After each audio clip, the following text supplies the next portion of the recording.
রক্তাক্ত এক জুলাই পেরিয়ে বহুল কাঙ্ক্ষিত ৫ই আগস্ট আসলেও কাঙ্ক্ষিত এই মুক্তির জন্য জীবনদান করেছে অসংখ্য মানুষ। আন্দোলন শেষে বিজয়ী জনতা ঘরে ফিরলেও অগণিত আহত কাতরাচ্ছে হাসপাতালের বিছানায়।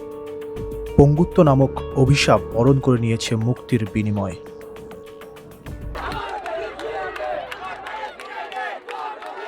মুদ্রার অপিঠেরও একটি গল্প আছে, সেই গল্প একেবারে না পাওয়ার গল্প। এটা তো আমরা রায়ের বাজার বুদ্ধিজীবী কবরস্থানে দাফন দিয়ে দিচ্ছি 24 তারিখেই। 19 তারিখে মারা গেছে, 24 তারিখে দাফন দিয়ে দিচ্ছে। আর আমরা খবর পাইছি আপনার পরের মাসের 10 তারিখের পরে। সেই গল্পেরই সন্ধানে উত্তরা বাউনিয়া বেরিবাঁধ এলাকায় ফারজানা আক্তারের বাসায় team voice for voiceless 24। Mohammad Asadullah সম্পর্কে ফারজানা আক্তারের স্বামী, পেশায় একজন হাউস ড্রাইভার। গত 19 জুলাই আসরের নামাজের পর সাইকেলে চেপে রওনা দিয়েছিলেন তার কর্মক্ষেত্রে। তারপর আর ঘরে ফেরেননি।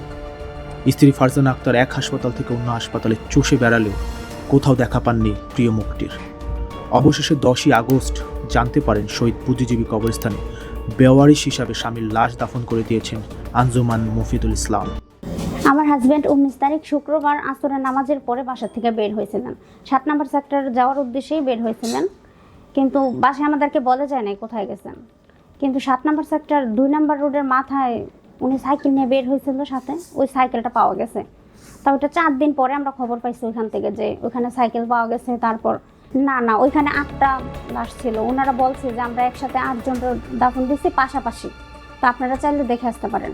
তো ওইখানে গেছে, আমাদের পরিচিত লোক ছিল কবরস্থানে, ওনাদেরকে বলছি যে আমার হাজব্যান্ড এখানে ছিল। তো বলছে যে আমরা তো কারো চেহারা দেখি নাই, আঞ্জুমান থেকে আমাদেরকে একদম প্যাকেটিং করে দিয়েছে, আমরা ওই অবস্থায় জানাজা দিয়ে দাফন দিয়ে দিয়েছি, আমরা কারো চেহারা দেখি নাই। তা কার কবর কোনটা এটা আমি বলতে পারবো না, কিন্তু পাশাপাশি 8টা কবর ছিল, ওটা দেখাইছে আমাদেরকে। এখন আমি দাঁড়িয়ে আছি উত্তরা 7 নম্বর সেক্টরের 2 নম্বর রোডে। ঠিক এই রোডটা যতটা স্বাভাবিক মনে হচ্ছে, কিন্তু গত 19 জুলাই এই রোডটা ছিল ততটাই বিভীষিকাময় এবং ভুতুড়ে। হয়তো এখানে কোথাও আসাদুল্লাহর গুলিবিদ্ধ দেহ এবং তার ভাঙা সাইকেলটি পড়েছিল। আসাদুল্লাহর পরিবার আজ পর্যন্ত কোনো আইনি আশ্রয় পায়নি। বেওয়ারিশ হিসাবে দাফনের কারণে থানা বা কোর্টে কোথাও মামলা দায়ের করতে পারেনি।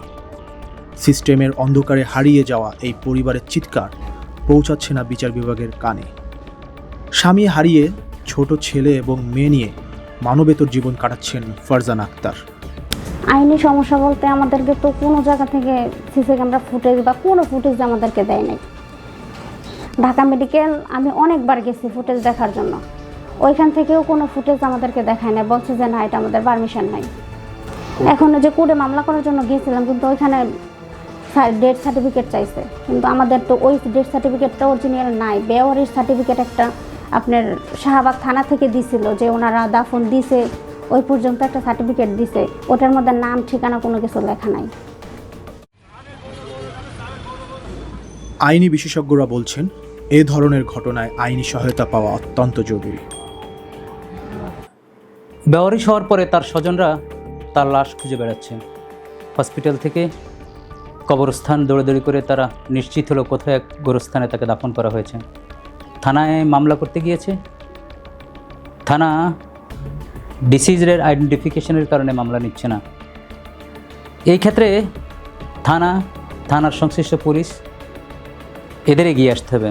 যদি এরা এগিয়ে না আসে তাহলে তার রেমেডি সোজা বাংলায় আদালত তার আইডেন্টিফিকেশন নেবে তার আত্মীয় স্বজনের মাধ্যমে, তার বাবা মা ভাই বোনের ডিএনএ টেস্টের মাধ্যমে, এবং সেটি আমাদের রাষ্ট্রের দায়িত্ব আইদার আদালতের মাধ্যমে, ফরেনসিক টেস্টের মাধ্যমে, থানার মাধ্যমে। অনেকগুলো সংস্থা আছে আইডেন্টিফিকেশন সুনিশ্চিত করার জন্য। এই হয়রানির কম্পেনসেট করতে হবে রাষ্ট্রকেই। আমরা যেই রাষ্ট্র এখন পেয়েছি স্বস্তির নিঃশ্বাস ফেলছি, কিন্তু তাদের বেদনার অবসান তো হতে হবে। সুতরাং তাদের বেদনার অবসানের জন্য, এই চরম মানবাধিকার লঙ্ঘনের জন্য যারা যারা জড়িত তাদেরকে তো শাস্তির আওতা আনতেই হবে। কম্পেনসেট করা যাবে না কোনো হত্যার। তারপরও যারা যেই স্বজনগুলা এখন বেদনা হতো তাদেরকে কম্পেনসেট করতে হবে। এই ক্ষেত্রে সংশ্লিষ্ট থানা, সংশ্লিষ্ট হসপিটাল এবং যারা যারা জড়িত তাদেরকে শাস্তির আওতায় আনতে হবে। আর এখন সহজ, সিসিটিভি ফুটেজ আছে, ডিএনএ টেস্ট আছে, এখন অনেকগুলো এখন এই টেস্টের মাধ্যমে আইডেন্টিফিকেশন শনাক্ত করা সহজ। আমি আশা করব যা হয়ে গেছে, এখন ভবিষ্যতে তাকে রেমেডিলেস করা যাবে না, তার স্বজনকে রেমেডিলেস করা যাবে না, তার হত্যাকারীদের শাস্তির আওতায় এনে ভবিষ্যৎ প্রজন্মের কাছে আমরা দায়মুক্ত হব। এটি আমাদের প্রত্যাশা। এই রাষ্ট্রের কাছে একজন নাগরিকের এই মিনিমাম প্রত্যাশা পূরণ হবে, আমরা সেই প্রত্যাশাই করছি। দেশ যখন জল্লাদের উল্লাস মঞ্চে পরিণত হয় তখন আদালতের কাছে ন্যায় বিচার চাওয়া নিছক বোকামি ছাড়া কিছুই নয়।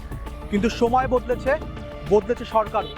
ফারজানা আক্তার তার স্বামী হত্যার সুষ্ঠু বিচার পাবে কিনা সেটা সময়ই বলে দিবে। Imtiaz Mahmud, voice for voiceless 24, Dhaka.